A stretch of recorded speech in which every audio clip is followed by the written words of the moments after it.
In the twilight of the last ice age, when sea levels fell and the world grew cold, Tasmania was not yet an island.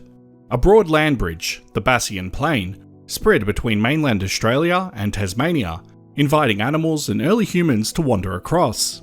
By around 12,000 years ago, however, the ice retreated, oceans rose, and the Bass Strait's water swallowed this bridge, isolating Tasmania once more. Many species traversed this connection over millennia.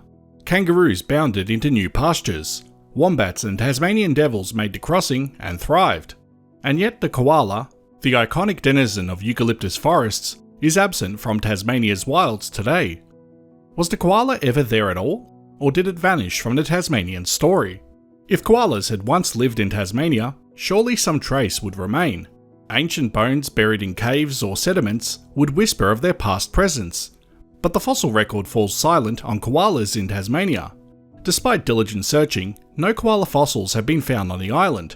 This strongly suggests that wild koalas never established populations there in any known period. Tasmania's forests host other arboreal creatures, possums, gliders, which are introduced, and myriad birds. But not a single preserved tooth or bone confirms that a koala ever climbed a Tasmanian tree. In contrast, koala fossils have been discovered elsewhere beyond their current range. During warmer epochs long ago, koalas roamed far western parts of Australia. Fossils about 150,000 years old show them venturing across the Nullarbor Plain into what is now southwestern Western Australia. Such findings tell of a creature whose range expanded and contracted with the ebb and flow of climate and forests. Yet in Tasmania, there is only a void, a chapter that nature never wrote, or perhaps wrote and erased. So why would koalas, capable of living in cool southern climates and with favourite gum trees present, fail to migrate south when the land path existed? The answer lies in the nature of the Bassian Plain itself. During the last glacial maximum, about 20,000 years ago, the Bassian Plain was an open expanse of grassland, heath and sparse woodland. Rather than dense forest, it was a mosaic of flat grassy stretches punctuated by thickets of shrubs and the occasional grove of trees. Koalas are highly specialised arboreal herbivores. They live in eucalyptus trees, feeding on the leaves and rarely descending to the ground. In their modern range, koalas favour woodlands where the tree canopies interlink, allowing them to move from tree to tree without ever touching the earth. On solid ground, a koala is slow, clumsy, and vulnerable to predators, so it avoids long treks on foot. Now picture the ancient land bridge, a vast windy plain where trees stood few and far between. For a koala, each clump of gum trees would have been an isolated island in a sea of grass.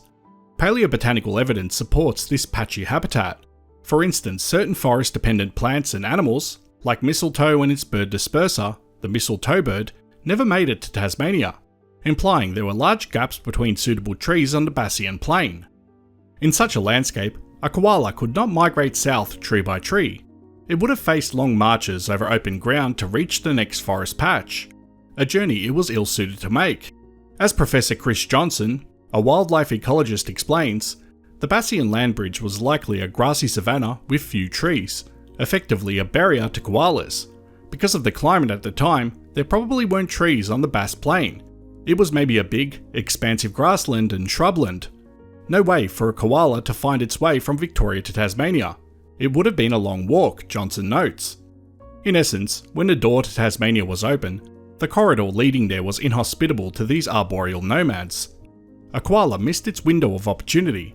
When land connectivity existed under icy glacial conditions, lush forests were absent, and when milder climates returned with abundant eucalypt growth, the land bridge had already sunk beneath the sea. Nature's timing conspired to keep Tasmania koala-free. Finding the right tools to design and manage a website shouldn't be a challenge. That's why I'm making the move from Shopify to Odoo, a platform that makes website creation seamless and efficient. Odoo's user-friendly tools let you design a professional-looking site with ease. So here are the 4 easy steps to begin designing your own website. In step 1, you start by telling Odoo what kind of website you want, whether it's for your business, an online store, or anything else. Then enter in the type of business you run. Odoo even has a category for geology, which kind of blew my mind. Then state the main objectives of your business. That could be to raise awareness, generate sales, or more. In step 2, you'll be asked to choose a colour scheme. What I love is the fact that all I need to do is upload an image and it will design a scheme based on that. For example, I uploaded the Oceology logo and it designed a scheme to suit the picture based on the colours in the logo. In step 3, you enter all the pages and features you want on your website. You can include a shop, an About Us section, a privacy page, blogs, forums and more. And finally, in step 4, you choose the theme for your website. And there is a bunch of themes to choose from, as you can see from this. You can always change the theme later on. I'll choose this one for now. You can also skip the 4 steps if you desire, but I personally think it's the best way to get started quickly and easily. And now, Odoo will design our website. It's as simple as that.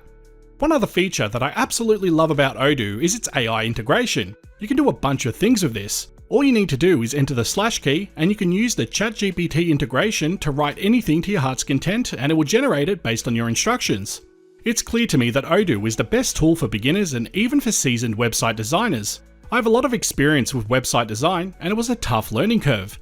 Odoo is by far the best service to design a website that I've ever seen, and that's why I love partnering with them. So what are you waiting for? Get started and remember that your first Odoo app is free for life. Thank you to Odoo for sponsoring today's video. Today, Tasmania's towering blue gum eucalyptus forests sway in the wind, but no koala hugs their branches. The story of the koala in Tasmania is one of absence, a poignant example of how timing, climate, and geography govern the fate of species. During the epochs when it mattered, the koala's path to the southern forests was blocked not by a wall, but by empty space, treeless, windswept plains that the tree-loving marsupial could not overcome. By the time the land bridge gave way to waves, the moment had passed. Thus, Tasmania remained a sanctuary for some, like Tasmanian devils and wombats, and an unattainable frontier for others. The koala simply never got its chance in Tasmania, leaving us to imagine the rustle of eucalyptus leaves that never were, in a Tasmania that might have been. I hope you found this as interesting as I did, and as always, thanks for watching.